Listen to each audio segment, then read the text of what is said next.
السلام علیکم سر. وعلیکم السلام. میرا سوال تکفیر سے متعلق ہے کہ ایک شخص جو نبوت کا جھوٹا دعویٰ کرتا ہے اور جبکہ اسے کسی قسم کا کوئی نفسیاتی ذہنی اختلال بھی نہیں ہے اور زندگی کے باقی تمام معاملات میں بھی وہ بالکل ٹھیک چل رہا ہوتا ہے، لیکن اس کے باوجود وہ نبوت کا جھوٹا دعویٰ کر دیتا ہے، تو اس کی دینی حیثیت کیا ہے؟ کیونکہ جو اس کا دعویٰ ہے وہ بذات خود اس بات کی دلیل ہے کہ اس نے اپنے آپ کو امت کی اس فکر سے کاٹ کے کہیں کسی اور دائرے میں وہ لے کے چلا گیا. تو اس کا ذرا جواب. شکریہ.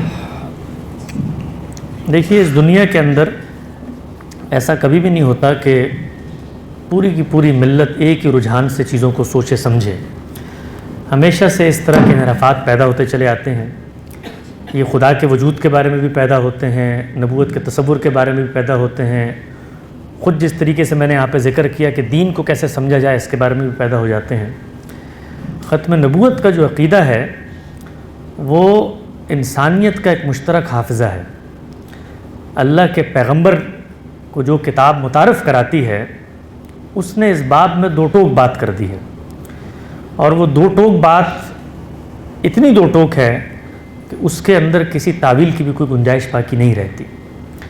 لیکن انسان کو اللہ نے اتنا حوصلہ مند پیدا کیا ہے کہ وہ ان قطعی اور دو ٹوک رجحانات میں بھی کوئی نہ کوئی تعویل نکال لیتا ہے. جب وہ تعویل نکالتا ہے تو تعویل ہمیشہ دنیا میں دو چیزوں کی بنیاد پہ پیش کی جاتی ہے.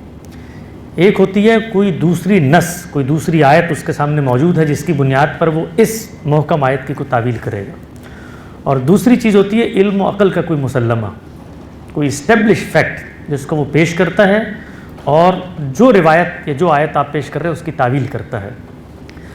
تو اگر کوئی شخص ختم نبوت جیسے واضح ترین عقیدے کے بارے میں بھی اس طرح کا کوئی دعویٰ کرتا ہے یا کوئی رجحان لوگوں میں بیان کرتا ہے تو ہمارے پاس بہت آسان رستہ ہے اس سے گفتگو کرنے کا.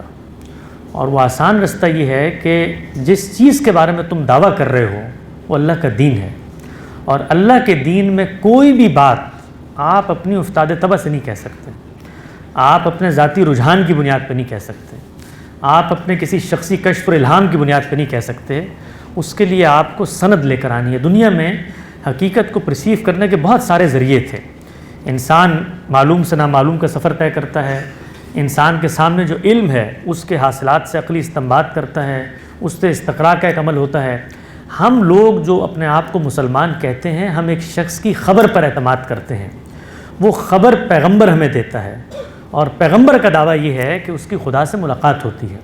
تو اب دین کے بارے میں کوئی بھی دعویٰ کہ میں پیغمبر ہوں، میں نبی ہوں، میں رسول ہوں، مجھے اللہ تعالیٰ نے کسی منصب پر فائز کر دیا ہے، میں غوث ہوں، میں قطب ہوں، میں ابدال ہوں، میرے ہاتھ میں نانے کائنات جو ہے وہ دے دی گئی ہے اور میں کار پرداز ہوں اس دنیا کا، کوئی بھی دعویٰ آپ کریں گے وہ دعویٰ آپ اپنی ذات کی حد تک کریں، اس پر عمل درآمد کریں، اس کو لے کے دنیا سے رخصت ہو جائیں، ہمیں کوئی مسئلہ نہیں ہے.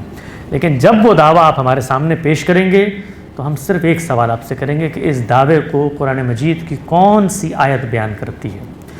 اگر کوئی آیت بیان نہیں کرتی اور آپ پھر بھی تعویل کر رہے ہیں اس کی، تو اب نتیجہ اللہ کے ہاتھ میں ہے. اگر تو جنت اور جہنم کا فیصلہ دنیا میں کرنا ہوتا تو ہم یہاں پر حکم بھی لگاتے، اس کے اوپر نتائج بھی مرتب کرتے. لیکن معاملہ اللہ کا ہے، اللہ نے فیصلہ کرنا ہے کہ اس کو جنت میں لے کے جانا ہے، تو نتیجے کو بھی اللہ کے سپرد کر دینا چاہیے. باقی اس دنیا میں کوئی شخص اپنی ایک شناخت قائم کرتا ہے اور کہتا ہے کہ مجھے آپ یہ کہیں، تو مجھے کوئی حق نہیں پہنچتا کہ میں اس کی شناخت کو چیلنج کروں. میں اس کے نقطہ نظر سے اختلاف کروں گا، میں اس کے رجحان کی تردید کروں گا، میں اس کے عقائد اگر مجھے محسوس ہوتا ہے کہ وہ کفر پہ مبنی ہے تو اس کو کفر بھی کہوں گا، وہ شرک پہ مبنی ہے تو اس کو شرک بھی کہوں گا. لیکن فرد پہ میں اس وقت تک حکم نہیں لگاؤں گا جس وقت تک خود وہ اپنے اس جرم کو اون نہیں کرتا. تو میں آپ سے عرض کرتا ہوں کہ ہماری یہ اتنی بڑی بدقسمتی ہے کہ ہم نے جو لوگوں پر فتوے لگانا، لوگوں کی تکفیر کرنا، لوگوں کو دائرہ اسلام سے خارج کر کے ان پر لیبل چسپاں کرنے کا کام کیا ہے، اس سے وہ جو دعوت کا رستہ تھا، جو اتنے محکم مقدمات تھے کہ جن کو بہت آسانی سے سمجھایا جا سکتا تھا، ان سب کا رستہ بند کر دیا ہے. اور اب کیا ہوتا ہے، آپ گفتگو کرتے ہیں تو دوسری طرف مظلومیت کی ایک پوری تاریخ مرتب ہو چکی ہے، لوگوں کے کان بند ہو جاتے ہیں. تو کبھی بھی دنیا میں آپ کو کسی بھی دینی نقطہ نظر سے اگر اختلاف ہوتا ہے تو ہمیشہ اس سے سنجیدہ اور شائستہ مکالمہ پیدا کریں. مکالمے کی فضا بنے گی تو پھر آپ کی دعوت بھی پھیلے گی, وہ آپ کی بات کو سنے گا بھی, اور جو حساسیت آپ کے دل میں ختم نبوت کے عقیدے کی پیدا ہو رہی ہے اللہ اس کے دل میں بھی پیدا کر دے.